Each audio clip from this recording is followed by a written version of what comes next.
ክርስቶስ ስነ ልቡናዊ ሕክምና እንደሰጠ ሆኖ ስናየው ተጎዱ ሰዎች ሰው ይጎዳሉ። ሴት በጣም መገለል የደረሰባት ያልተሳኩ ትዳሮች ያሳለፈች የማህበረሰብ መገለል ያለባት እሷን ሊረዳ እንደመጣ ሳይሆን ከሷ እርዳታ እንደሚፈልጉ ነው ኮንቨርሴሽኑን የጀመረው። ከስተቷ ውስጥ እውነት ነው ያወጣው። እግዚአብሔር እንደሰጠን ሁሉ እስክንረሳ ድረስ እድል ሰጥቶናል። ቃላችሁ በኔ ላይ ድፍረት ሆኗል ያለ ግን ትክክለኛ ስጦታ እንደሰጡ መርሳት ነው። ቀነስ ያለ ሐዘን ከነጮቹ ይቀዳሉ። ቁጣዬ በእናንተ ላይ ነዷል ነው ያላችሁ። ምን አግብቷችሁ ነው?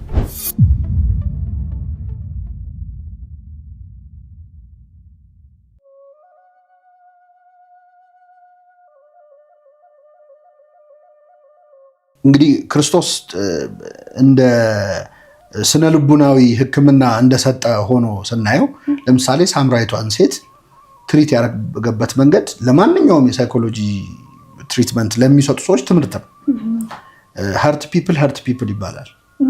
የተጎዱ ሰዎች ሰው ይጎዳሉ።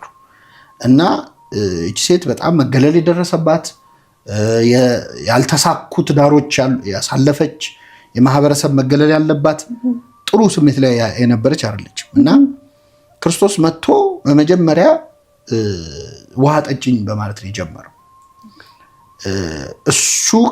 እሷን ሊረዳ እንደመጣ ሳይሆን ከሷ እርዳታ እንደሚፈልጉ ነው ኮንቨርሴሽኑን የጀመረው። ውሃ ጠጭኝ አላት። አንተ አይሁዳዊ ስትሆን ሳምራዊት ከመሆን ከኔ እንዴት ውሃ ትለምናለህ አለችው። ከዛ በዛ ላይ ደግሞ ጉድጓዱ ጥልቅ ነው መቅጃ የለህም አለችው። ውሃ ጠጭኝ የሚልሽ ማን እንደሆነ ብታውቂ የህይወትን ውሃ እንዲሰጥሽ ትለምኙ ነበር አላት። ቀስ እያለ አንተ ከያዕቆብ ትበልጣለህ ትለዋለች። እኔ ያዕቆብ ፈጣሪ እኮ ነኝ፣ እኔ ማን እንደሆንኩ አታውቂም አላለም። ከዛ የቆየ ቀስ እያለ ነው እየጠየቃት የመጣው። ከዛ ባልሽን ጠርተሽ ነይ ሲላት ባል የለኝም አለች። እኔ አላቅም ባል እንደሌለሽ አላላት። አሁን ያለው ባልሽ 5 ባሎች ነበሩሽና አሁን ያለው ባልሽ ትክክል ስላልሆነ ህጋዊ ስላልሆነ ባል የለኝም ማለትሽ መልካም ነው ያላት። ከስተቷ ውስጥ እውነት ነው ያወጣው። ጀስቲፋይ ያደረገው ማለት ነው ያለችው። ከዛ ነብይ እንደሆን ካለው ምን መጨረሻ ላይ ኢየሱስ የሚባል ክርስቶስ የሚባል መሲህ እንደሚመጣ እናውቃለን፣ እሱ ሁሉን ይነግረናል ስትለው የሚያናግርሽ እኔ እርሱ ነኝ አላት። ከዛ በኋላ የልቤን የነገረኝን ነው ይውልኝ ብላ ሰው ተናገረች።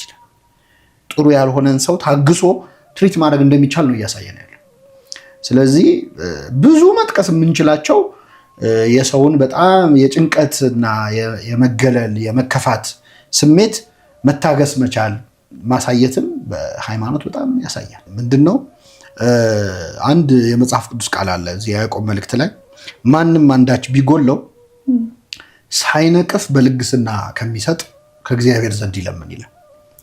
እና እግዚአብሔርን ሰጪ ነው ብቻ አይደለም እያለ ያለው ያዕቆብ፣ ሳይነቅፍ ነው የሚሰጠው። እግዚአብሔር እንደሰጠን ሁሉ እስክንረሳ ድረስ እድል ሰጥቶናል። የሱ ስጦታ የሚገርመው አያስታውሰንም። አሁን ሰው የሆነ ስጦታ ሰጥቶ በጣም ምነው ባልሰጠኝ እስክትይ ድረስ ሊያስታውስሽ ይችላል። እንዴት ነው የሰጠው ነገር ወደድከው፣ ልብስ እኮ አምሮብሃል እያለ ያስታውሳል። የሆነ ጊዜ ገንዘብ አውጥተው የሆነ ሰው ረድተው አስተማሩት፣ ሁሌ እንዳስተማሩት ያወራል። እንደው ምነው ባላስተማሩኝ ወይ ደግሞ ያወጡትን ወጪ በከፈልኳቸው እስኪል ድረስ ሰዎች ያደረጉትን ነገር እያስታወሱ ያሸማቀቃሉ። ሰው ትክክለኛ ስጦታ እንደሰጡ መርሳት ነው። ማዘን ጥሩ ነው፣ ግን ደግሞ የተሰጠውን ስጦታ ኢንጆይ እንዲያደርግ እድል መስጠት ያስፈልጋል። ዞር ማለት ያስፈልጋል። እግዚአብሔር በየቀኑ እየመጣ ስለምንተነፍሰው አየር ስለምንንቀሳቀሰው እንቅስቃሴ እንዴት ነው እግርን እየተጠቀምክበት ነው በደንብ አይልም።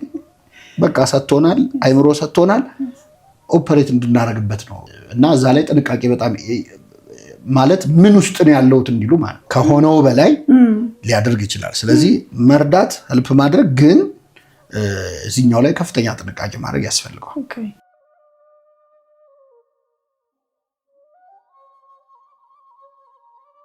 ለቅሶ ቤት ስንሄድ እንደ ቴራፒስት ራሳችንን ባናይ ጥሩ ነው። እነዚህ ሰዎች ያ የሚወዱት ሰው ከሞተባቸው ገና 1 ቀን 2 ቀናቸው ነው። መሞቱንም ማምነው አልጨረሱ። ታይም የሚፈልግ ነገር ነው። ጉዳዩንም አድሬስ ማድረግ ላይ ያስፈልግ ሄዶ ቤታቸውን ማጽዳት ይቻላል ማለት ገና ኢትስ ቱ early ጉዳዩን አድሬስ አድርጎ ታየው ተጽናና ብሎ ለመምከር በጣም እንደው አብሮ ማዘን ይሻላል። አብሮ ማልቀስ የተሻለ ነው። መጀመሪያ እንዲያለቅሱ እድል መስጠት፣ ሩም መስጠት ያስፈልጋል። እግዚአብሔርም አልከለከለም። ክርስቶስም እንደሚያስነሳው እያወቀ ለአልዓዛር አልቅሷል። ስለዚህ ለቅሶ የተፈጠረው አንዱ እግዚአብሔር ራሳችንን ኪውር የምናደርግበት መንገድ አድርጎ ነው የሰጠን ለቅሶ። ስለዚህ እነዚህ ሰዎች እግዚአብሔር ያልከለከላል እንባ ሰጥቷል። በሐዘን ጊዜ የሚወጣ እንባ የሚባል ሪሊፍ የሚሰጥ የሆነ ነገር አለ። ያንን እንዲያለቅሱ እድል መስጠት ያስፈልጋል። ከተቻለ አብሮ ማልቀስ፣ አብሮ ማዘን። በነገራችን ላይ እንዳዘንሽ ስታዝኝ ሰዎች አብረውሽ ማዘናቸውን ማየት ያጽናናል በጣም። የኢዮብ ጓደኞች እዚህ ላይ በጣም ጥሩ ምሳሌ ይሆናሉ። ኢዮብ ሁሉ ነገር እንግዲህ 10 ልጆች ሞተውበት ሀብት ንብረቱ ወድሞበት በቁስል ተወርሶ ወድቆ ሲያዩ ይላል እንዳዩት አለቀሱ፣ ማቅ ለብሰው አብረውት አለቀሱ ይላል። ይሄ ቴራፒ ነው። ከዛ በኋላ ያደረጉት ነው ጥሩ ያሉ ነው። ጀስቲፋይ ለማድረግ ሞከሩ። እግዚአብሔር ስለ ኃጢአትህ ነው እንደዚህ ያደረገብህ እንዴ እኔ ምን አደረኩ ይላል ኢዮብ። አይ አንተ እግዚአብሔር ብለው ብዙዎቹ ለእግዚአብሔር የምንጠቅሳቸውን ጥቅሶች ተናግረዋል። ሰዎች በጣም ፖኤቲክ ናቸው። ጓደኞቹ ከበው በጣም አሳመኑት። በቃ መጨረሻ ላይ በቃ አጥፍቼ ነው እንደዚህ የሆንኩት እስኪል ድረስ ኢዮብ ማለት ነው። በጣም የሚገርምሽ ግን ታሪኩ ሲያልቅ እግዚአብሔር መጥቶ እግዚአብሔርን ደግፈው ነው የተከራከሩት የኢዮብ ጓደኞች። ቁጣዬ በእናንተ ላይ ነዷል ነው ያላቸው። ምን አግብቷችሁ ነው? አንዳንዴ እግዚአብሔር እንዲህ ለማድረግ አስቦ ነው እንዲያደርገው ብሎ በሰው ህይወት ላይ አስተያየት መስጠት አንችልም። እግዚአብሔር እንዲህ ላረግ ብዬ ነው እንዲያረግኩበት ሰውየው ላይ በለው ብሎ አላከን። ምን ለምን እንዳረገ የሚያውቀው እሱ። አብሮ ማዘን ይሻል ነበር እና እነሱ መጥተው አንተማ ብታጠፋ ነው እንጂ ያለ ምክንያትማ እንዲያረግህም ብለው በእግዚአብሔር ሳይድ ሆነው በመናገራቸው ቃላችሁ በእኔ ላይ ድፍረት ሆኗል ያለው አይደል? ማን መልክተኛ አረጋችሁ? ምን ለምን እንዳረኩ በምን ታውቃላችሁ? እና አንዳንዴ ለቅሶ የደረሰበት ድንገት አደጋ ቤተሰቡን ያጣ ወይ እንደዚህ የሆነ ምናምን ሲሆን እንዲያደርገው እኮ እንዲህ ብሎ አይባልም።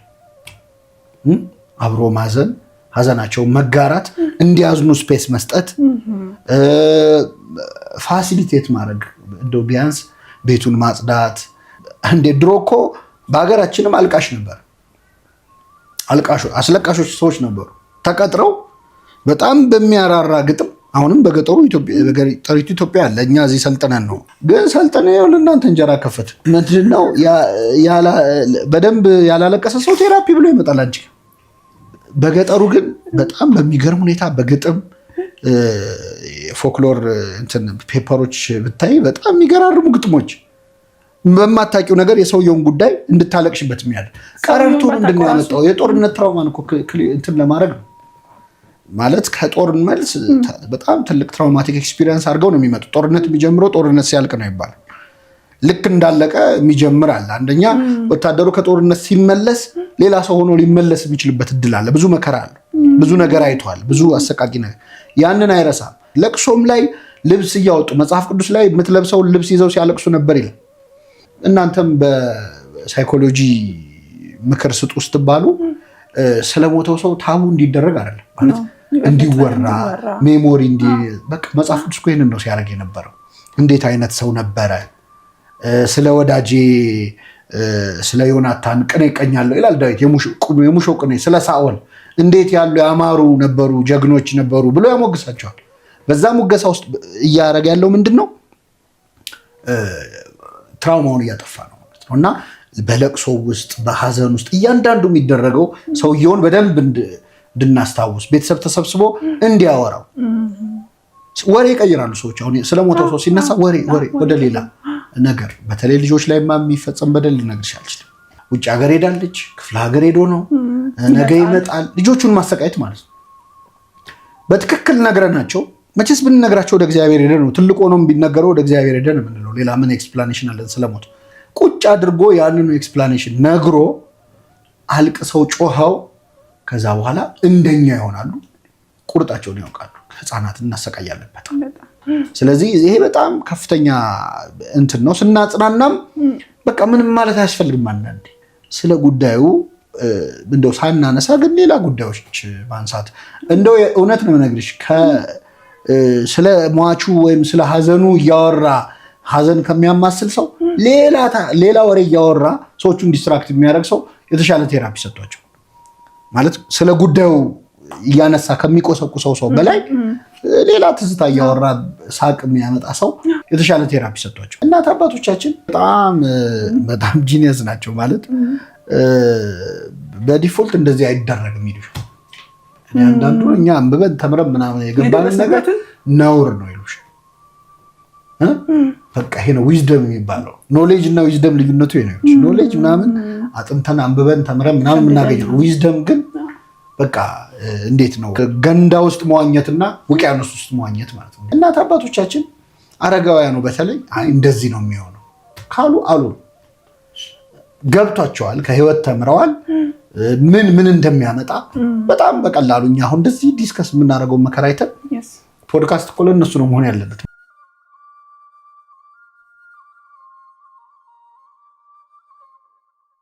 ቀነስ ያለ ሀዘን ከነጮቹ የቀዳ ነው ነጮቹ ብዙ ባያለቅሱ ከዛ በፊት ብዙም ፍቅር የላቸው እውነት ለመናገር እንዲህ ትስስር ያለ እንትን የላቸው ገና ልጅ እኮ አመት እስኪሞላው እኮ አይታገሱም ለብቻው ክፍል ሲሰጡት ስለዚህ በጣም ሴፓሬትድ የሆነ ላይፍ ነው ዘግቶ በል ማህበረሰብ የሚባል አይነት ነው ህይወታቸው አኗኗራቸው አብረው እየበሉ እየጠጡ አይነት አይደለም በጣም ኢንዲቪጁዋሊስቲክ ነው አፕሮቹ አኗኗራቸው ከመጀመሪያው ስለዚህ ለቅሶ ግልግል ነው አይነት ቶሎ ቀብሬ ልገላገል አይነት እና እዛው ማታውን ፓርቲ የሚያደርጉበት አይነት ነገር እና ስንቀዳ ወይ እንደነሱ ሙሉ የተለያየ ህይወት ኖሮን ቢሆን ኖሮ ብዙ አይጎዳንም ነበር እንደ ማህበረሰብ ተሳስረን አንዱ ካንዱ ጋር እንደዚህ ሆኖ ኖሮ ለቅሶ ላይ ፈረንጅ ልሁን ስትል ሀዘኑ ፈረንጅ መሆን ያቅተዋል